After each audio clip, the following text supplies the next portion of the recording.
Puji Tuhan, di dalam pelayanan kita, paling penting adalah ketika Anda melayani Tuhan, Anda mengikuti kegerakan dari Roh Kudus. Sama seperti yang saya lihat di Kisah Para Rasul pasal 16 ayat 6, dikatakan begini, mereka melintasi tanah Frigia dan tanah Galatia, karena Roh Kudus mencegah mereka untuk memberitakan Injil di Asia. Ayat ke-7, dan setibanya di Misia, mereka mencoba masuk ke daerah Bitinia, tetapi Roh Yesus tidak mengizinkan mereka. Nah, Bapak dan Ibu, kalau kita melihat firman Tuhan ini, di mana Rasul Paulus dan teman-temannya mencoba masuk ke sebuah daerah Bitinia, di situ dikatakan bahwa Roh Yesus tidak mengizinkan mereka untuk masuk ke situ. Nah, sampai pada yang di ayat ke-9, di mana Paulus mendapat suatu penglihatan. Ada seorang Makedonia berdiri di situ, dikatakan begini, dan berseru kepadanya, katanya, menyeberanglah kemari dan tolonglah kami. Nah, Bapak dan Ibu, mungkin pada saat Anda mencoba untuk masuk ke sebuah daerah, katakan daerah A, waktu Anda mau coba masuk ke situ, Anda tahu bahwa Roh Tuhan tidak mengizinkan Anda masuk ke situ. Jangan Anda terus melawan dan Anda tidak mengindahkan apa yang Tuhan mau atas pelayanan Anda. Lalu ketika Anda sudah mengindahkan, Anda sudah menuruti apa yang Roh Kudus mau, Anda nggak perlu takut, nggak perlu bingung. Kalau memang daerah A itu Tuhan tidak izinkan Anda masuk ke situ dan melayani, Anda sabar, Anda tunggu sebentar. Saya percaya Tuhan adalah Tuhan yang Dia bisa berbicara, dan Dia lewat Rohnya Dia akan kasih tahu apa next yang harus Anda lakukan. Seperti yang di Kisah Para Rasul pasal 16 ayat 9, di mana kemudian Rasul Paulus mendapat suatu penglihatan. Ada seorang Makedonia berdiri di situ dan berseru kepadanya, katanya, menyeberanglah kemari dan tolonglah kami.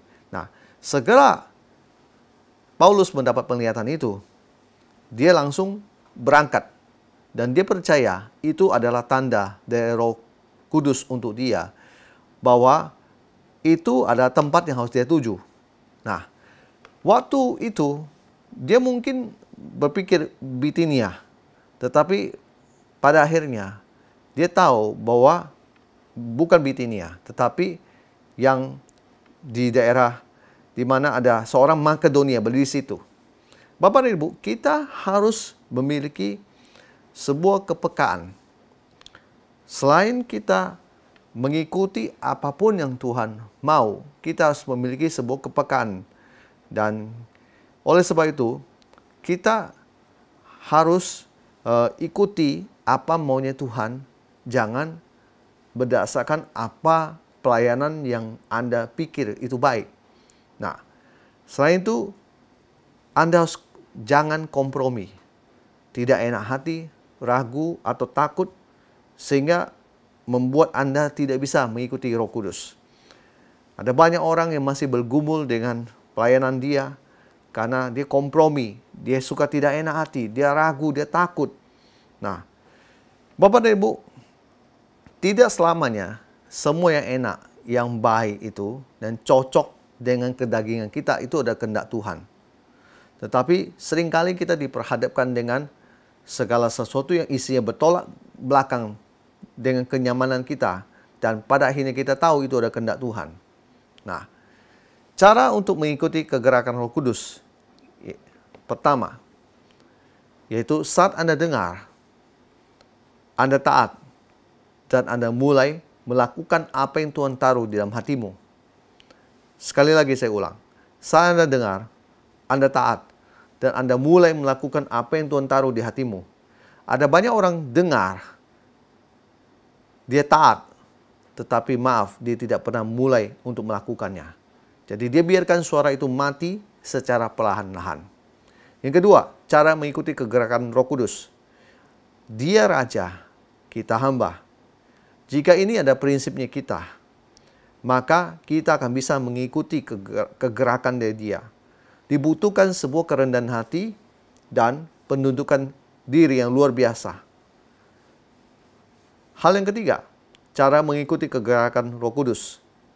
Satu langkah biasanya dimulai akan membuka suara dan pernyataan dari Tuhan yang lain.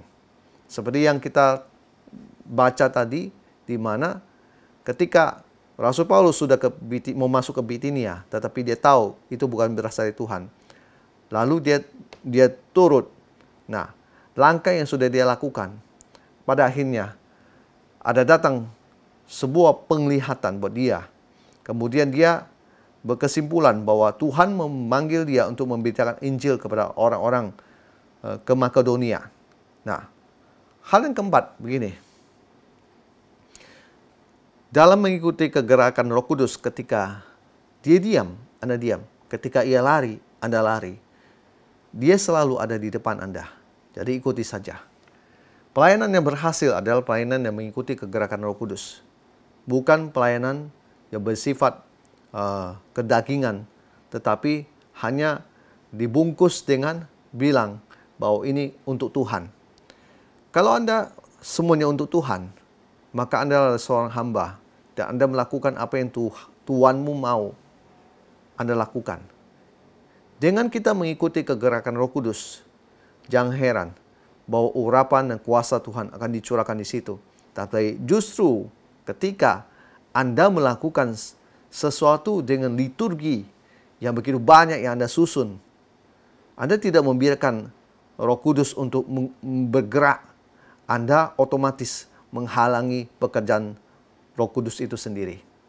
Tetapi saya mau berkata begini, ketika Anda tahu Tuhan mau Anda melakukan sesuatu, menyampaikan sesuatu, dan itu mungkin berbeda dengan liturgi yang selama ini Anda jalankan.